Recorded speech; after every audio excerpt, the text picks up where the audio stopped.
Hello, I'm Richard Gisbert, and you're at The Listening Post. This week, Bradley Manning takes the stand, the coverage of the court hearing in the U.S. media, and the ramifications of the case.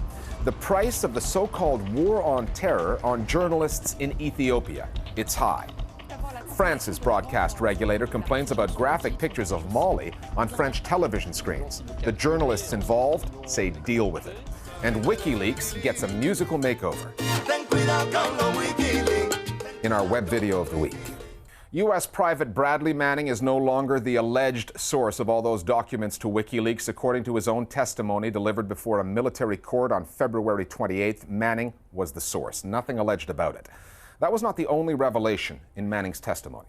He told the court that before going to the whistleblowing website, he contacted the New York Times and the Washington Post, two papers that in past lives broke mega-stories such as the Pentagon Papers and Watergate. Manning testified that neither newspaper followed up with him, although both reported extensively on his material after it was published by WikiLeaks. The court hearing also provided an indication of how the prosecution sees this case and the role of the media.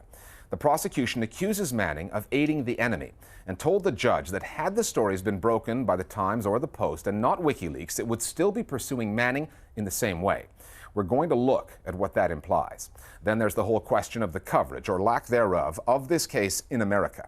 Our starting point this week is a courtroom in Fort Meade, Maryland, and the case of the United States versus Bradley Manning.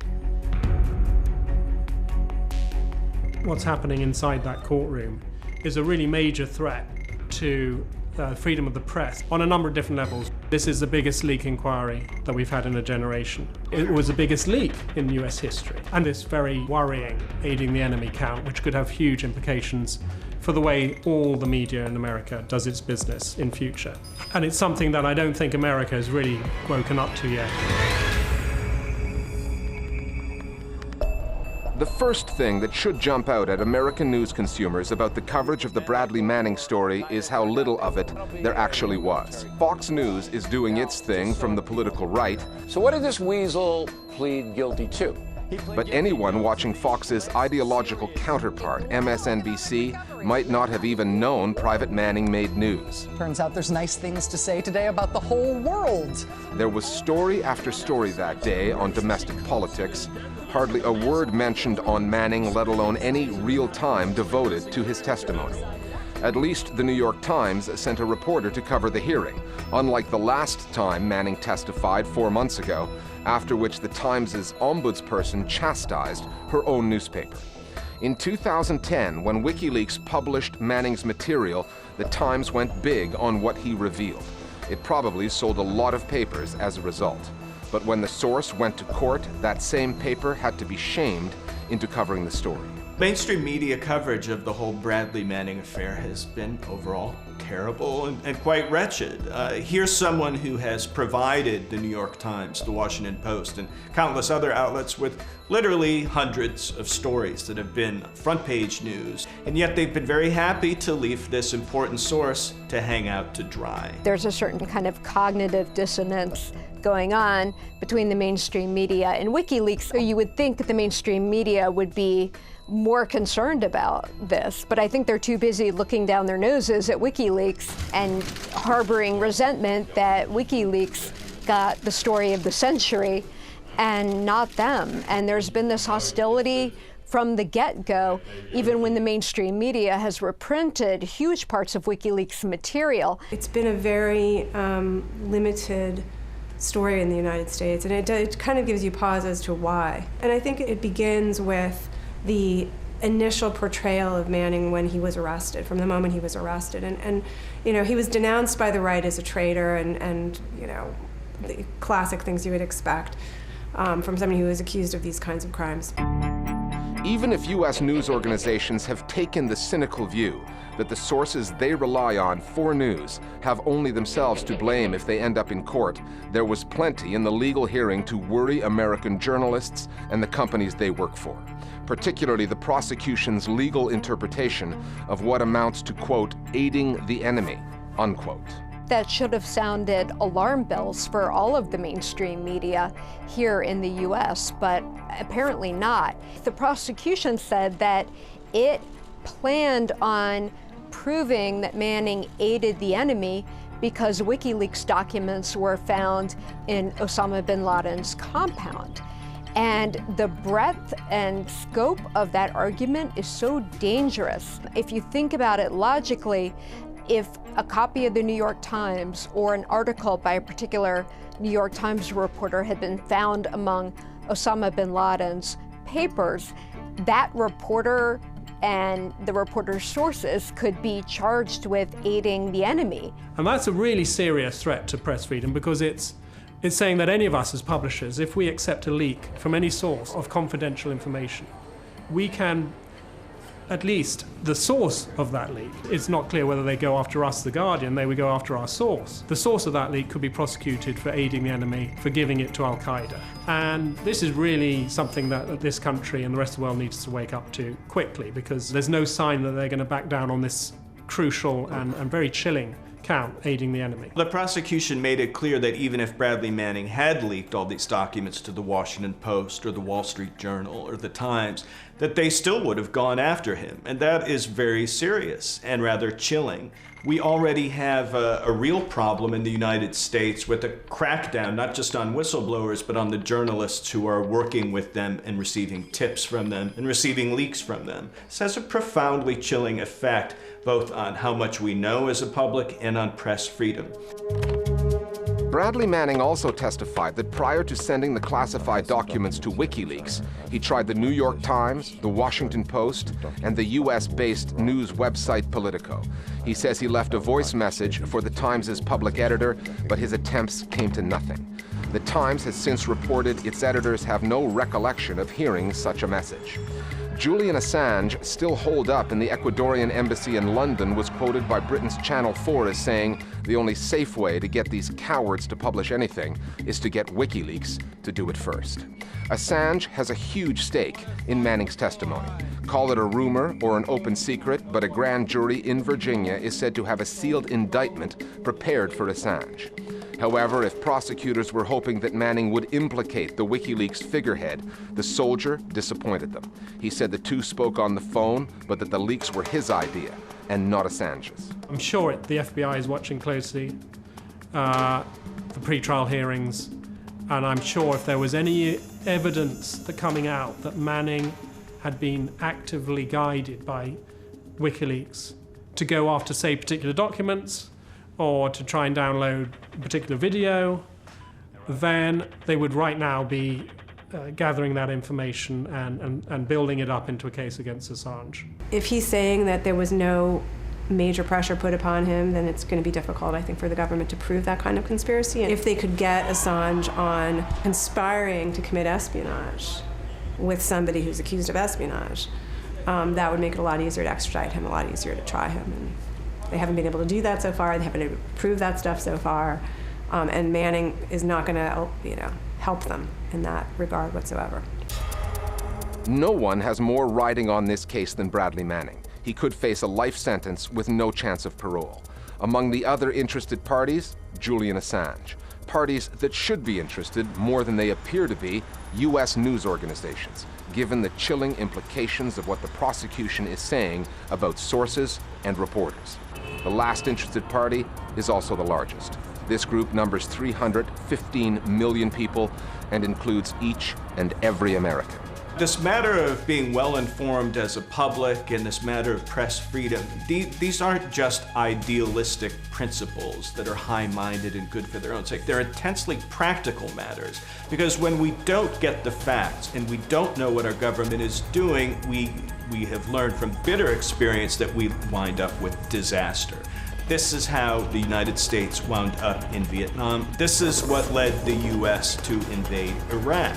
We have every reason to believe that unless there is more press freedom and a more aggressive media, that we will have more foreign policy catastrophes with horrible consequences in the future. Our Global Village voices now on the coverage of the Bradley Manning story. There's been quite a widespread issue of some very ad hominem articles about Bradley Manning.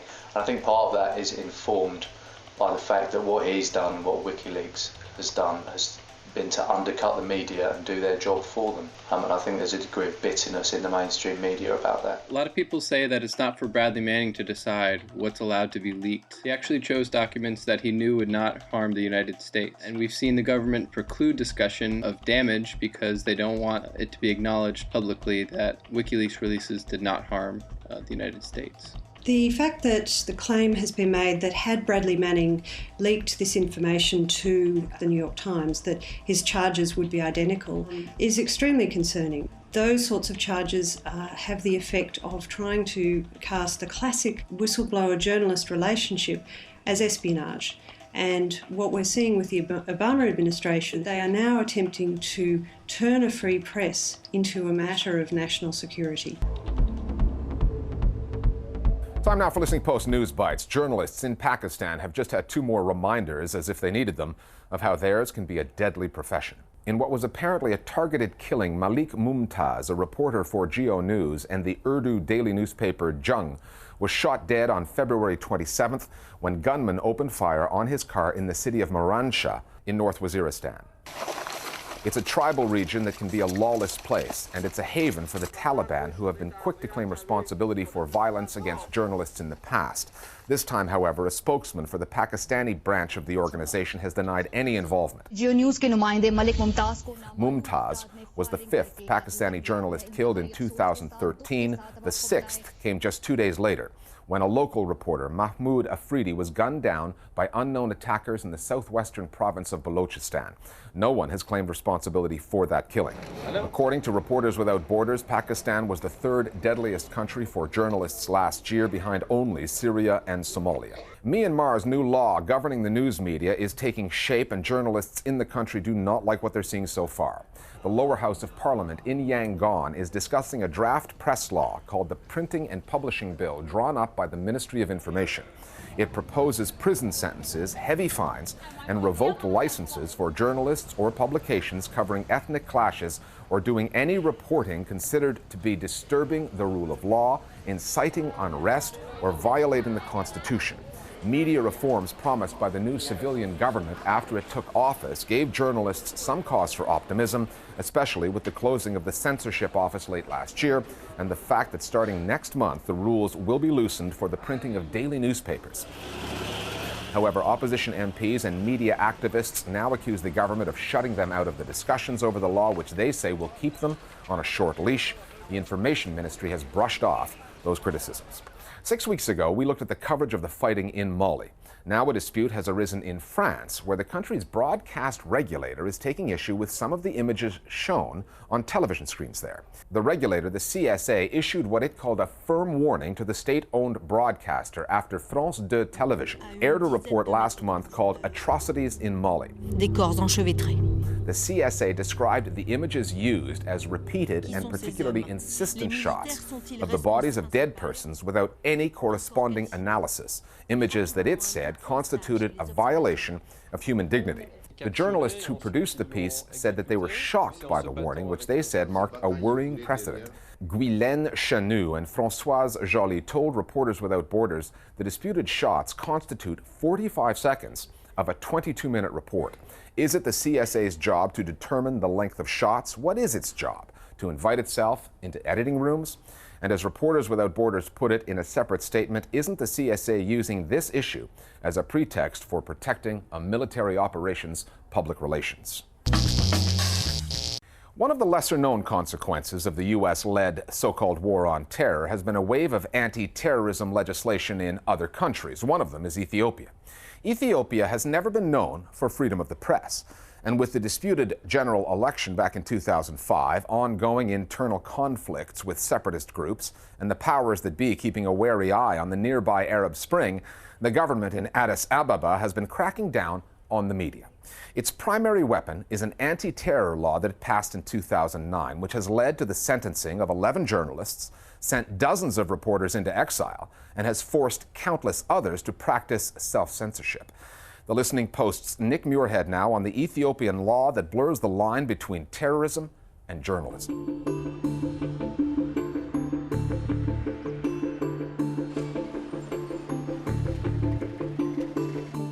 Under Ethiopian law, the woman who wrote these articles is a terrorist. Riot Olemu was jailed in 2011 under the country's anti-terrorism law and charged with planning and conspiring a terrorist act, possessing property for terrorist acts, and participating in the promotion or communication of a terrorist act. She was sentenced to 14 years in Ethiopia's infamous Kaliti prison. 2 of the charges have now been dropped and her sentence commuted to 4 years, but there is little doubt as to what landed her in prison. She was mainly interviewed about her writings. Why did she write for certain online publications? Why had she taken photos of certain slogans in the city and quote-unquote distributed these? So all the interrogations basically related to her activities as a journalist. I don't know which specific work of her offended the government, but I know that most of her articles criticize the government with a concrete evidence and a concrete facts. As you know, Ethiopian government has no tolerance to hear any criticism. In 2009, former Prime Minister Meles Zenawi's government passed the Anti-Terrorism Proclamation. In August last year, Zenawi died, but the legislation survived under his successor, Hailemariam Desalegn. To date, 11 journalists have received harsh prison sentences under the law. 6 in absentia, 5 have been jailed. 2 more are in prison awaiting trial, and according to the New York-based Committee to Protect Journalists, will most likely be sentenced under the law. After all this persecution the Ethiopian independent media have faced, most of us have been exiled, there are a significant portion of us in prison, and the government has not still relented on its persecution, but still people write. Much of the reporting on Ethiopia these days happens at a safe distance. According to media watchdogs, 49 journalists fled the country between 2007 and 2012 to get away from a government that doesn't want to talk about this issue. We made several interview requests but were denied. The government did tell us that those in prison are there for their terrorist activities and not for being journalists. With convictions stacking up, however, terrorism and critical journalism in Ethiopia are starting to look like one and the same. The anti-terrorism proclamation is dangerous for journalists in 2 different ways. First of all, it's the letter of the law that's overly broad, in particularly Article 6 of the proclamation, which makes normal journalism a punishable offense. And the second point is the way that the law is being implemented.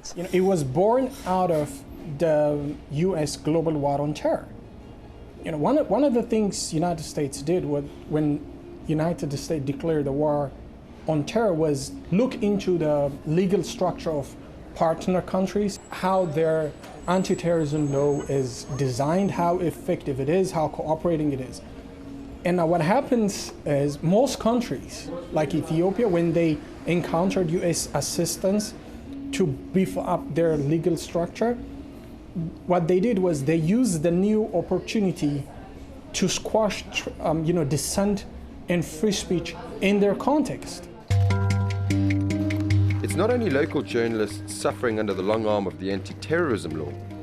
In 2011, Swedish reporter Martin Schibbye and his cameraman were embedded with the Ogaden National Liberation Front, a separatist group the government deems a terrorist organization. Schibbye says they were both wounded during their capture by government troops, but instead of being treated in a hospital, for the next 4 days were forced to act in front of government cameras in order to provide evidence that will be used against them in their trial. We'll be under gunpoint or forced to say things on tape. They bring in 2 civilians, dress them as rebels, and put them in the same frame as us, give them guns. At one point, I get to talk to the president of the Somali regional state, and he tells me on a satellite telephone that he's not satisfied with our performances during today's filming. So tomorrow we will have to do it all over again. Yeah. I have a sit properly. The next day they kind of hire the stakes, and Abdullah Verar, the vice president, he arranges a mock execution where I am forced to walk towards a desert horizon, and behind me I have 45 Ethiopian army soldiers who secures their guns, and they say, now you have to tell the truth or we will shoot you. You will die here in the desert and we will blame the rebels. And then they fire in the bush next to me. And from the shot I fall down on the ground and realize that I'm still alive, and then a film camera comes up and another interrogation takes place. The reason we came... The so-called confessions filmed in the desert were aired on state-run television, but that was only the beginning of their legal woes. The entire proceedings really were wrought with fair trial violations. They obviously were being tried in a country which they did not speak the language. They were often in court without an interpreter. They were often in court without counsel because their counsel wasn't informed of the changing in court dates. And in the end, they were convicted to 11 years in prison. It was not me and Johan on trial, it was journalism on trial. It evolved into a battle between the idea of journalism vis-à-vis some Ethiopian security concept. After 15 months in custody and persistent diplomatic pressure from Sweden's foreign minister, Martin Schibbye and his cameraman were pardoned and sent home. For the Swedes, their ordeal was over, but the same cannot be said for the Ethiopian journalists they left behind. If we had been local journalists, we had been shot in the desert. Second of all, yeah, we shared the same sentence, we shared the same prisons, and we shared the same conditions as many of the local journalists like Reota Lemo and others. But there ends the similarities. I mean, I'm here in Sweden now in my apartment, she's still there in Kaliti. That's a huge difference. One clearly felt by the journalist's fiancé, who despite the risk of breaching the anti-terrorism law, not only spoke with us, but has continued Elemu's work while she remains in jail. She's trying to be a voice for a voiceless. As a journalist, her goal is mine too. That's why I work hard to publish her collection of work. I'm proud of her. I'm proud of her. For now, the Ethiopian government is using its anti-terrorism law as a tool against dissent. And journalists are either collateral damage in the so-called war on terror, or the government considers them the real enemy. Either way, it doesn't bode well for journalism in Ethiopia.